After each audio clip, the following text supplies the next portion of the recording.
Watumishi wa umma zaidi ya 100 kutoka idara mbalimbali ngazi ya msingi wakiwemo wakuu wa shule, watendaji pamoja na waganga wafawidhi katika wilaya ya Kisarawe mkoani Pwani wamepatiwa mafunzo ya mfumo wa kielektroniki wa manunuzi ya umma NeST kutoka Mamlaka ya Udhibiti wa Manunuzi ya Umma PPRA. Vigezo ambavyo vinatakiwa lazima wafuate sheria ya ununuzi wa umma pamoja na kanuni zake. Nyingine ni kufuatilia uzingatiaji wa sheria wa taasisi nunuzi.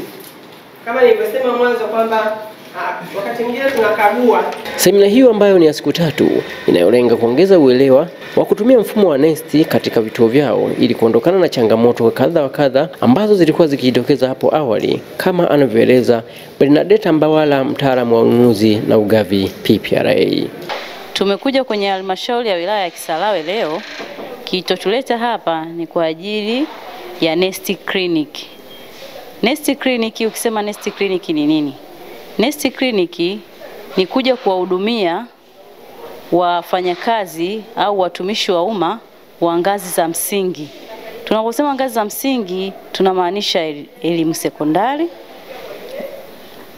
yani shule za sekondari, elimu msingi, shule za msingi na vituo vya afya. Pia tunahudumia na wale watendaji. Kwa hiyo hawa watu wanatumia mfumo wa kielektroniki wa ununuzi wa umma. Ila tumekuja kuangalia changamoto zao na kuzitatua wanazokutana nazo kwenye ununuzi.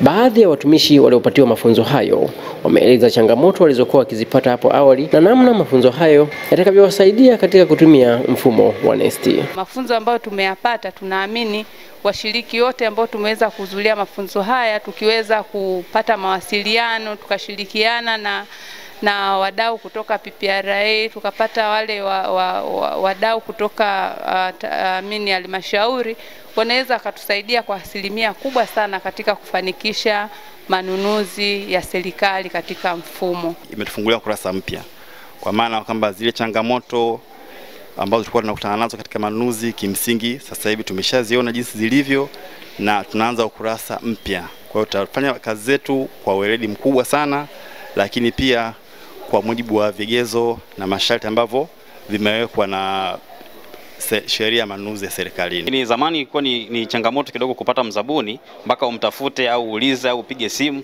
lakini sasa hivi mzabuni unamkuta kwenye mfumo. Kwa hiyo imeturahisishia pia. Mtazamaji, tufuatilie kwa mitandao yetu ya kijamii Facebook, X na Instagram, andika Pwani Media News. Pia bonyeza alama ya subscribe hapo chini, like, share na kucomment. Kutoka hapa wilayani Kisarawe mkoani Pwani, mimi ni Michael Elasto.